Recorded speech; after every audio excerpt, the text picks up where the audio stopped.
September the 16th, Joffre told his army commanders, "It seems as if the enemy is once more going to accept battle in prepared positions north of the Aisne. In consequence, it is no longer a question of pursuit, but of methodical attack."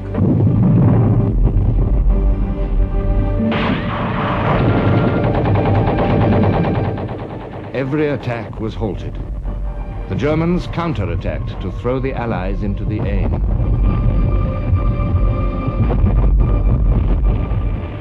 They also failed.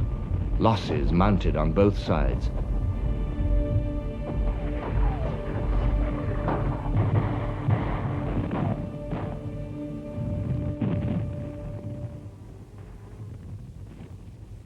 At the end of the month, General Haig said, "In front of this corps and for many miles on either side, affairs have reached a deadlock, and no decision seems possible in this area."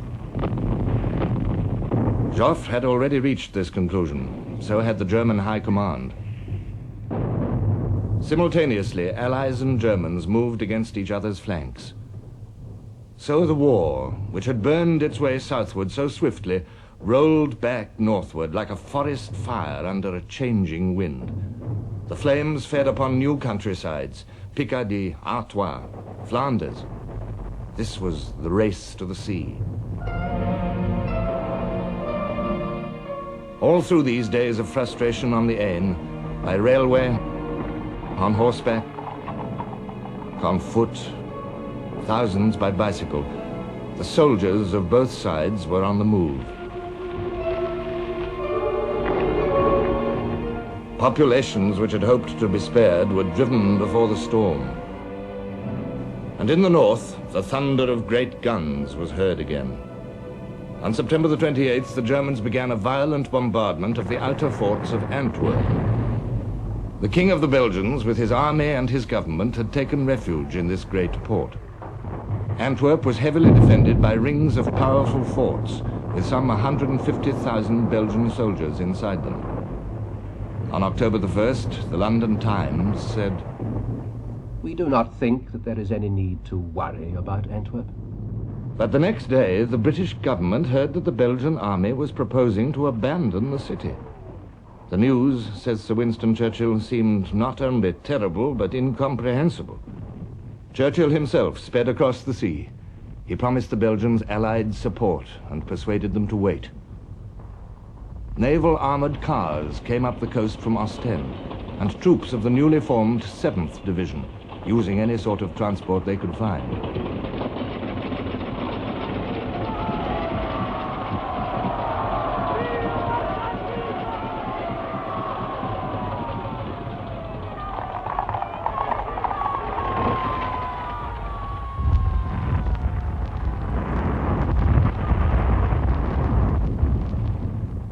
Then at Antwerp itself, Royal Marines of the Naval Division landed.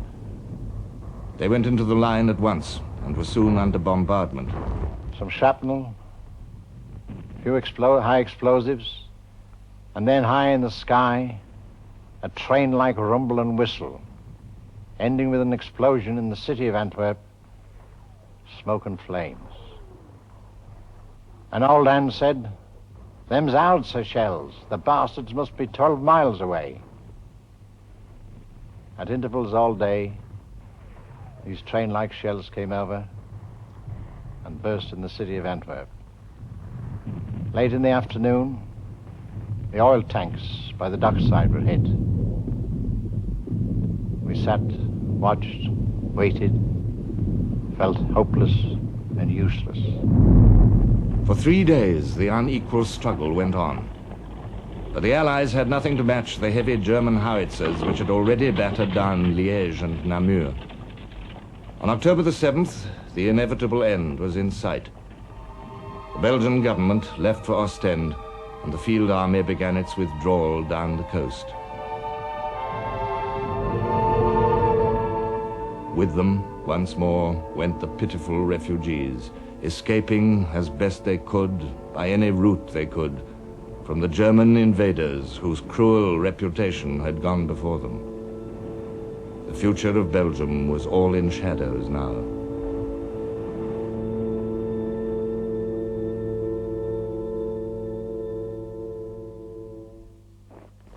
On October the 9th, the Germans entered Antwerp. Now the flames of war licked down the coast to join the great blaze of battle from the south. The Belgian army fell back to Dixmude, where it joined a magnificent detachment of French Marines. And division by division, the British Expeditionary Force, transported from the Aisne, was coming into action near the old Flemish market town of Ypres. Their arrival filled the last remaining gap in a line of battle from the sea to Switzerland. It was the final act of the War of Movement. At Ypres, the last great encounter battle of the Western Front opened with glittering promise for both sides. General Foch was now in charge of all the Allied forces in the north. He was quite clear about what he had to do. The question was, would we have the time and did we possess the means of effecting a breakthrough before the enemy could complete defensive measures against which we would be more or less impotent? This was the effort we were about to make.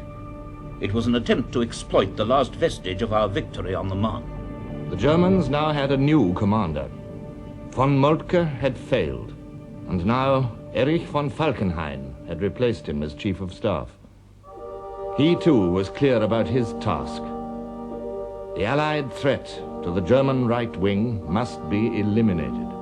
If this at least was not done, then the drastic action against England and her sea traffic, with submarines, aeroplanes and airships, which was being prepared as a reply to England's war of starvation, was impossible.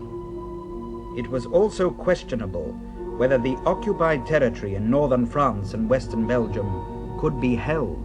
The prize, concluded Falkenhayn, was worth the stake.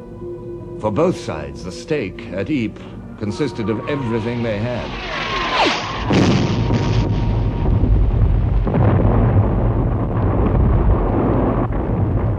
The sustained intensity of this battle was something new. Crisis after crisis flared along the line. In the north, the Belgians were hard-pressed, defending the last few square miles of their native soil from the invader.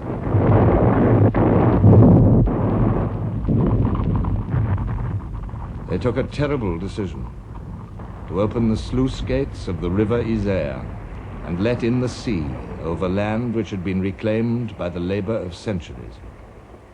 A French officer watched the result. Little by little, the soil became spongy, and the ditches began to fill. On the 29th, we could see the water rise, but it was only on the 31st that we had the impression of an entirely different landscape. Over this new landscape, veiled by a steady mist, settled a death-like silence. The Germans, too, were willing to mortgage their future. They flung into the battle divisions of young student volunteers, wildly enthusiastic, but only half-trained. They were mown down by the fire of the British regulars. The Germans called their fate the slaughter of the innocents. Veteran units also suffered heavy losses. We ran approximately 100 yards when we came under a machine gun fire which was so terrific that the losses were so staggering that we got orders to lie down and to seek shelter. Nobody dared to lift his head because the very moment the machine gunners saw any movement, they let fly. And then the British artillery opened up. And the corpses, and the heads, and the arms, and the legs flew about, and we were cut to pieces. The British Expeditionary Force, pounded by the German guns, was also cut to pieces. And these men were irreplaceable. They were Britain's only trained troops. By the time the battle was over, the old British army was gone past recall. Its losses in this battle totaled nearly 60,000. Already, before it ended, the consequences were seen. The Territorials made their appearance. The London Scottish were the first Territorial infantry to enter the fight. They lost 60% of their numbers in their first battle. Beside them, on October the 29th, arrived the first units of the Indian Corps. The citizen army and the Empire were already having to replace the regulars.